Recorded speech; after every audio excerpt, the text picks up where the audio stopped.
신율의 뉴스 정면 승부 2부 시작합니다. 오늘 2부 수요일 2부는 그 현재에 있어서 정말 산적한 매일매일 새로운 정치 현안에 대해서 우리가 정말 곰곰이 생각해 볼 수 있는 좋은 기회죠. 대한민국 최고의 정치 컨설턴트 유승찬 대표와 함께하는 유승찬의 콕입니다. 자, 오늘도 그리고 여러분들도 유승찬 대표께 질문이 있으시면 우물정 0945 샵 0945로 문자를 보내주십시오. 그러면 제가 대신 여쭙도록 하겠습니다. 짧은 문자 50원, 긴 문자 100원의 유료 문자입니다. 유승찬 대표 나와 계십니다. 안녕하십니까? 네, 안녕하세요. 네. 개혁신당 쪼개진 거. 예. 예?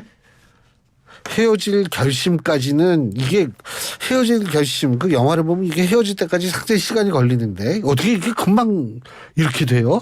일단 뭐 너무 빨리 통합을 했어요. 제가 2말 3초 예상했는데 한 달 먼저 통합을 했으니까 이게 이제 3월 초를 넘어서 통합을 하면 헤어질 시간이 별로 없잖아요. 그러니까 지금 이제 신혼여행지에서 결혼하고 신혼여행지에서 이별을 한 건데 그냥 각자 떠난 건데 제가 볼 때는 이게 이제 설 앞두고 뭔가 이 급하게 이제 통합을 했단 말이에요. 그래서 설 민심을 실제로 그 포털 보면은 개혁신당이 장악을 했어요. 근데 얘기는 많이 됐는데 지지율이 안 올라. 이게 또 양쪽에서는 이게 뭔가 불안한 뭔가가 있는 거예요. 이게 시너지 효과가 나야 되는데. 그럼 이제 서로 너 때문에 안 되는 거야. 이런 식으로 생각했을 수도 있죠. 그런 이제 또 분위기가 생기고. 사람은 원래 그래요. 그리고 이제 뭐 여러 가지 이야기들이 있잖아요. 저는 뭐 차마 그렇게까지 보고 싶진 않지만 뭐 이제 뭐 정당 보조금 문제 뭐 이런 것 때문에 서둘른 거 아니냐 뭐 이런 얘기도 있는데 뭐 믿고 싶진 않고요. 그거는. 근데 어쨌거나 너무 서둘렀다. 너무 서둘렀고 그리고 이게 헤어지는 과정에 서로 이제 다른 계산법이 있었던 것 같아요. 통합을 하면 다 내가 주도할 수 있다 이런 이제 계산법이 있었던 것 같은데 근데 실제로 법적으로 보면 법적 대표는 이준석 대표가 된 거거든요. 개혁신당이란 이름을 네, 그렇게 됐어요. 그래서 그러니까 이제 총괄 선대위원장은 이낙연 대표가 해라 뭐 이렇게 된 건데 나중에 가서는 이제 캠페인 정권도 달라 뭐 이런 요청을 한 거예요. 근데 우리 그 청취자들도 잘 모르시는데 개혁신당 당원이 그 이준석 대표가 만든 개혁신당 당원이 한 6만 정도 된다고 알려져 있잖아요. 모르시죠? 몰라요. 그럼 새로운 미래 당원이 몇 명쯤 될 것 같아요? 모르죠. 개혁신당도 모르는데 제가 그걸 어떻게 알아요? 새로운 미래 한 12만 명 됩니다. 2배가 넘습니다. 그러니까 더 많아요? 2배 정도 되고요. 그래서 그래요? 그러면 이제 이낙연 대표 입장에서는 다 좋다. 이 당원들을 겨우 설득해서 이름도 개혁신당, 색깔도 오렌지인가 뭐 이러고 갔는데 이제 너는 또 허수아비 되라 이러면 함께 그 당원을 설득하는 게 쉽지 않잖아요. 그 당원들이 어쨌든 거기 모일 때는 의미가 있는 거니까. 그래서 그런 문제들이 복합적으로 작용했다고 봅니다. 저는. 그런데 그러면은 일단 새로운 미래하고 개혁신당하고 둘이 이제 제3지대라고 볼 수가 있는 거죠. 그렇죠. 이제 갈라진 거죠. 갈라진 건데. 그러니까 우리가 꿈꿨던 삼국지는 보기가 좀 어려울 것 같아요. 삼국지는 사국진 되네요. 열국지가 될 수도 있죠. 열국지가 되죠. 조국신당도 있고 뭐 다 있으니까 그렇죠. 지금은. 지금 조국신당 말씀하신 지금 새로운 미래 같은 경우에 실제로 좀 등치가 커질 가능성이 있다고 보세요? 저는 뭐 가능성은 있다고 봐요. 그러니까 우리가 쉽게 얘기하죠. 민주당에서 탈당하는 의원들이 글로 갈 가능성이 있다는 거죠. 그렇죠. 그런 의미에서 그런 것도 좀 작동을 하지 않았을까. 막 이게 탈당을 헤어질 결심을 하는 데는 가령 이런 거예요. 제가 볼 때는 이제 이게 참 이준석 딜레마가 있어요. 그러니까 이준석은 뭐 제가 여기 나와서도 칭찬을 많이 했고 이준석 신당에 대해서 응원도 많이 보냈지만 일단 한동훈 위원장이 무너져 이준석한테 공간이 열리거든요. 근데 의외로 잘하고 있는 거예요, 지금. 그러니까 이거는 앞으로 아직 뭐 민감한 공천 부분이 남아있다고 하지만 이게 원래 이제 이런 거잖아요. 이게 선거라는 게 처음에는 구도를 짭니다. 구도 전쟁을 해요. 근데 구도 전쟁에서는 민주당이 박빙 우위에 있었습니다. 정권 심판은 좀 높았죠. 근데 그 다음에는 이제 인물로 넘어가는데 인물의 핵심은 공천이잖아요. 근데 한동훈 위원장은 정치 초짜고 선거도 안 해봤고. 맞아요. 그다음에 친윤 학살 공천이 있을 거다 이런 예상들이 많았단 말이에요. 근데 막 석도경 사무총장 막 아직까지는 거기다가 뭐 이게 내러티브를 만들었어요. 그러니까 예. 그게 저는 좀 그 뭐라 영리했다 이렇게 봅니다. 가령 석동현 사무처장 민주평통. 네, 그분을 컷오프 시키고 예. 그다음에 부산 PK 중진들을 험지로 이동시키고 예. 이것도 하나 이야기잖아요. 그렇죠. 거기다가 이철규, 김은혜 같은 용산 출신들을 경선을 붙입니다. 예. 이거는요. 어쨌든 그리고 대통령실 대부분 다 험지의 경선이잖아요. 주진우란 분 빼놓고는. 그래서 이게 지금 공천 과정에 접어들면서 그 정당 지지율이 확 바뀝니다. 이게 ARS까지 바뀝니다. 그래서 원래 이제 전화면접 ARS는 민주당이 계속 그렇죠. 유리했었거든요. 네. 두 자릿수까지 유리한 적이 많았는데 최근에는 이게 확 붙어 있거나 역전된 경우도 있고 전화면접 투사는 좀 벌어지고 있고. 그러니까 이게 공천 과정에서는 국민의힘이 굉장히 득점을 하고 있다. 반면 민주당은 저는 이제 이번에 이제 그런 얘기를 해요. 이번 민주당 선거에서는 사상 최초로 청년이 사라지고 여성도 사라지고 미래도 사라졌다. 전략이 없습니다. 그럼 지금. 남는 게 없어요. 뭐예요? 그래서 공천 경쟁, 이 공천 문제, 공천 자본만 지금 부각되고 있는 상황이에요.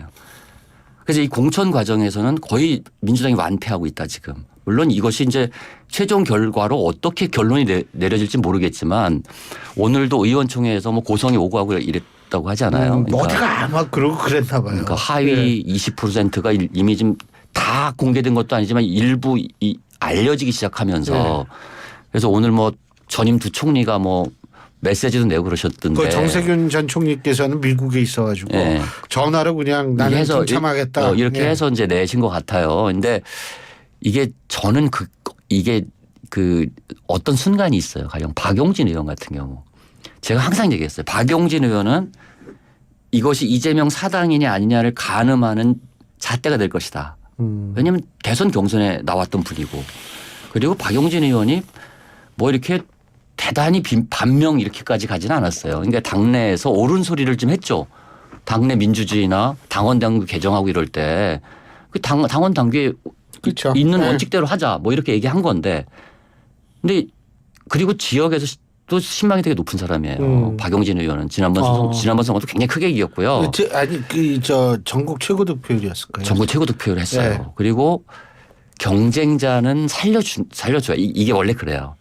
대선에서 경쟁했던 사람은 자르고 싶어도 자르지 말아야 돼요. 선거를 잘하려면. 그렇죠. 사실은. 그리고 그런 모습을 보여줘야 그런 사당화 비판에서부터도 좀 자유로워질 수 있는 거잖아요. 근데 여기를 한 20%로 놓으면 30% 감점이면 굉장히 크거든요. 그렇죠. 현역은. 거기 지금 누가 가 있습니까? 정봉주 전 의원이 가 있습니다. 지금. 맞아요. 근데 최근 그 조사 보면은 차이가 굉장히 벌어져 있어요. 근데 벌어져 있다고 하더라도 30% 감점을 당하면 가령 50% 얻으면 35% 되는 거예요. 15% 감점을 당하니까. 그렇죠. 이게 엄청 크거든요. 그러니까 이런 문제들이 관리가 안 되고 있습니다. 그래서 저는 지금 이런 문제들이 전체적으로 관리가 안 되고 있고 그리고 이 정체불명의 여론조사들이 너무 많이 돌아다니고 있는 거예요. 지금 민주당. 이게 전략적이지 않습니다.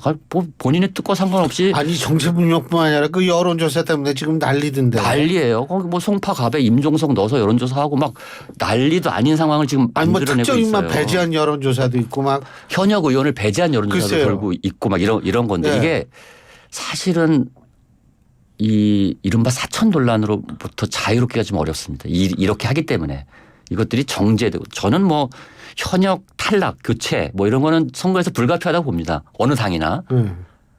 하지만 이것이 지금 이미 이재명 사당화라는 의심을 받고 있는데 이 의심을 가중시키는 공천을 했을 경우에 이 당내 잡음은 커질 수밖에 없고 이탈자가 생기기 시작하면 사실은 저는 지금은 어떤 얘기까지 민주당 내부에서 나오고 있냐면 총선까지는 모르지만 총선 이후에 분당된다 민주당 이게 나오고 있습니다 지금 벌써. 아니 그 이낙연 대표의 새로운 미래도 있잖아요 이미. 그러니까 이제 그 새로운 미래도 그래서 아까 이제 이게 맥락으로 말씀드리면 이낙연 대표의 새로운 미래가 헤어질 결심을 하게 된 어떤 배경에 이것도 있지 않을까. 가령 뭐 벌써 이제 뭐 진짜 민주당 얘기도 나오고 이러는데 그렇죠. 누가 민주당의 적통인가 이 질문을 갖고서 한번 붙어보자 이거. 총선뿐만 아니라 총선에서야 뭐 큰 기대를 하겠습니까? 그러니까 총선뿐만 아니라 총선 이후에 있을 야권의 정계 개편의 중심이 될 수 있다. 뭐 이런 이제 그 전략을 세운 것이 아니냐. 뭐 이런 이제 생각을 할 수 있죠. 그런 전략이 뭐 나쁜 건 아니고요. 제가 볼 때. 아 대표님 근데 그 예를 들면 그래도 등치가 어느 정도는 있어야 될 거 아닙니까? 그래서 저는 그 마지노선이 두 자릿수라고 봅니다. 일단 11석 정도. 아니면 또 10개. 예, 10. 그래서 아니 그 정도 되면 뭔가 현역 의원이 10명이 되면 이게 좀 중량감이 생기거든요. 그 제가 이제 이 얘기를 드리는 이유가 지금 이준석 신당에는 현역 의원이 이제 아직 김종민 의원이 탈당을 했는지 안 했는지 모르지만 탈당했겠죠. 이 결과를 했으니까. 했겠죠. 당연하죠. 그러면 이제 4명이 있는 거잖아요. 네. 거기는. 근데 가령 조홍천 의원하고 이원욱 의원이 출마를 하기로 했어요. 예. 근데 이분들도 결국에 가서는 어떤 고민을 하게 되냐. 개혁신당 간판으로 출마하는 게 나한테 유리할지 무소속으로 나가는 게 나한테 유리할지를 고민하게 될 겁니다. 왜냐하면 예. 이 문제는 되게 시리어스한 문제예요. 가령 제가 신당은 양당하기 나름이라고 그랬는데 예. 그래도 이준석 대표가 이끄는 개혁신당은 국민의힘에 파열구가 생겨야 여기에 기회가 생기 공간이 열리는 거잖아요. 예, 그렇죠. 근데 지금 보수는 오히려 국민의힘으로 더 결집하고 있어요. 이게 여러 가지 지표에서 나타나고 있습니다. 예. 제가 얼마 전에 대구 경북에 강의하러 갔다 왔는데 거기서 15% 분위기 15% 얻을 수 있겠냐 뭐 예. 이런 얘기가 나와요. 실제로 이준석 대표가 출마한다고 한들. 근데 그만큼 보수는 더 결집하고 있고 그렇기 때문에 공간이 쉽게 열리겠느냐 하는 문제들이 있어요 지금. 그래서 지금은 사실은 저는 그래서 제3지대는요. 제가 항상 그런 얘기를 하는데 큰 정당은 프레임 전쟁을 하다가 공천 전쟁을 하다가 이제 정책 이슈 전쟁으로 갑니다. 이 공천이 완료되면. 근데 지금 벌써 띄우고 있는 것 같아요. 사형제도 문제 같은 경우. 그게 이제 뜬금포예요. 제가 볼 때. 지금처럼 유리하게 뭔가 프레임에서 유리한데 괜히 이슈를 이게 아마추어라 그래요. 아직은. 아직은 선거를 좀 그건 좀 공천 마무리된 다음에 띄워야 되는 문제인데 더군다나 지금 의대 정원 문제가 한 이슈로 떠올랐잖아요. 그리고 저는 이게 윤석열 정부의 득점 포인트가 될 가능성이 높다고 봅니다. 예. 아니 근데, 지금 이 아주 여론이 의사들한테 싸늘해요. 아이 그럼요. 그래서 이거는 모든 정권에서 하고 싶었지만 의사들의 반발로 인해서 못했던 일을 윤석열 정부가 어쨌든 의지를 갖고 추진하고 있다는 것만으로도 사실은 득점 요인이라고 보거든요. 그래서 사형제도 이런 걸로 지금 이 전선을 흐트릴 필요가 없어요. 한쪽으로 집중돼야 된다. 그럼 의사들과 이 의대 정원 문제로. 분리할 때 새로운 카드를 던져야지 유리한데 왜 그렇죠. 새로운 카드를 또 내놓습니까? 아무튼 그거는 네. 차치하고. 그러니까 이준석 대표의 정치적 공간 아직은 그게 열릴 기미가 안 보여요. 어허. 국민의힘에 대한 결집도가 너무 커지고 있어요. 그래서 저는 이번에 그 관리가 되고 있다는 게 가령 뭐 저는 그게 뭐 외교적으로 결례인지 아닌지 잘 모르겠지만 윤석열 대통령 부부가 독일 방문하는 걸 취소했잖아요. 정상. 예. 이것도 저는 전략적으로 뭔가 이 이야기들이 되고 있다. 내부에서 뭔가 관리되고 있다. 이런 인상을 주는데 가령 지금 민주당은 이 공천 과정에서 저는 그렇다. 지금도 그렇다고 봅니다. 민주당이 만약에 수도권에서 혹은 그 전국적으로 지금 선거 판세가 지금 불리해지고 있는 걸 막고 이거를 역전시키기 위해서는 저는 지금도 이재명 대표 이선을 해야 된다고 보고요. 그리고 조정식, 정청래, 정성호 불출마 선언을 해야 된다고 봅니다. 조정식, 정청래, 정성호.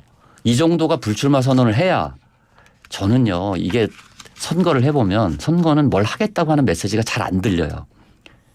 반성하는 메시지 잘 들립니다. 내려놓는 메시지 진짜 잘 들립니다. 확 들어져. 선거는 그런 사람들이 이겨요 늘. 근데 민주당은 아무것도 내려놓지 않고 정치적으로 반대하는 사람들을 떨어뜨리는 타겟 공천을 하고 있다. 자객 공천을 하고 있다. 이 이미지로 만약에 공천이 끝나잖아요. 그럼 이 판세를 만회하기가 쉽지가 않습니다. 그렇게 할 것 같으세요? 한숨이 나옵니다. 아니 대답 대신 한숨입니까? 네. 이번처럼 민주당이 이번처럼 무전략으로 선거를 하고 있는 경우를 좀 본 적이 없습니다.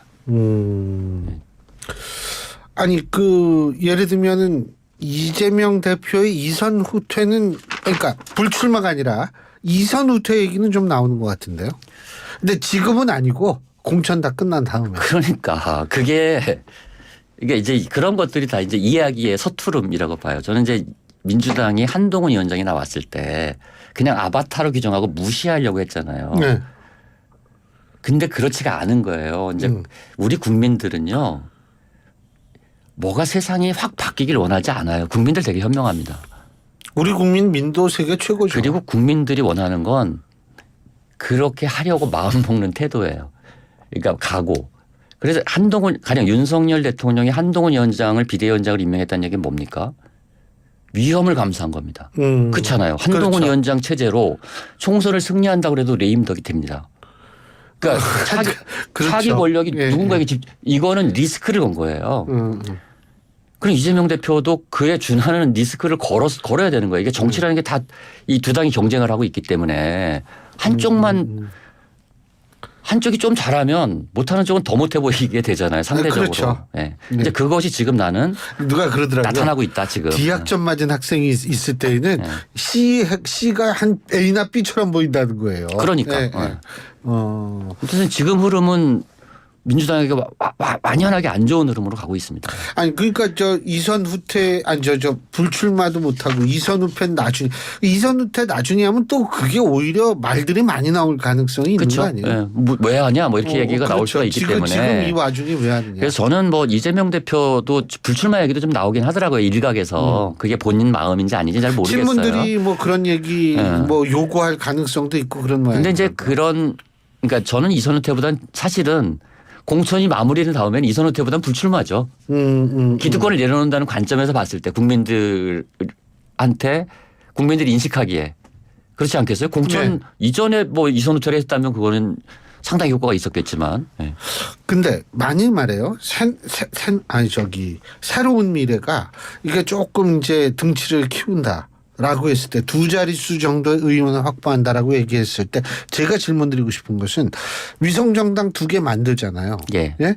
위성정당 2개 만드는데 거기에 보통 몇 명 정도 파견할 거라고 보십니까 의원들? 이게 기호 정하는 데 그렇죠. 중요하잖아요. 그건 이제 새로운 미래가 몇 명을 확보하느냐. 가령 최종 제3당에서 그렇죠. 지금 정의당이 6명인가요? 6명이요. 그러면 최소 7명보다 많은 의원을 그렇죠. 할 거고 이쪽이 지금 더 꿔주겠죠. 아. 그래서 저는 새로운 미래는 그러니까 지금 이래 위성정당 관련해서 이게 되게 중요한 포인트를 사람들이 놓치고 있는데 지금 분위기로는 국민의힘 위성정당은 결집할 겁니다. 근데 민주당이 만드는 통합비례정당은 이게 좀 어수선해요. 왜냐하면 이게 지난번에도 민주당 위성정당이 17개 국민의힘 위성정당이 19개를 했어요. 지난번 예. 그 총선 때. 근데 이번에는 그 격차가 좀 더 벌어질 수 있다. 왜냐하면 여기는 새로운 미래도 있지 조국신당도 있지. 예.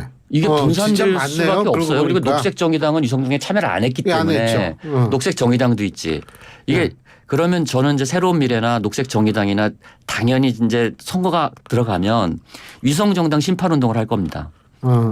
그리고 우리나라 국민들은요 처음 할 때보다 그렇게 위성정당 대놓고 찍지 않습니다. 처음엔 정신이 없었으니까. 근데 지금은 판단을 하시는 국민들이 늘어나고 있고 대체적으로 찍을 수 있다면 지역구에서는 양당을 찍더라도 예. 비례는 다른 정당을 찍을 수 있는 여지가 상당히 생길 수 있다. 저는 이렇게 봅니다. 예. 알겠습니다. 아유, 시간이 진짜 너무 빨리 지나가요. 아유, 오늘 말씀 또 여기까지 들어야겠네요. 고맙습니다. 네, 고맙습니다. 예, 지금까지 유승찬 정치 컨설턴트였습니다. 당신이 경험하지 못했던 새로운 기아를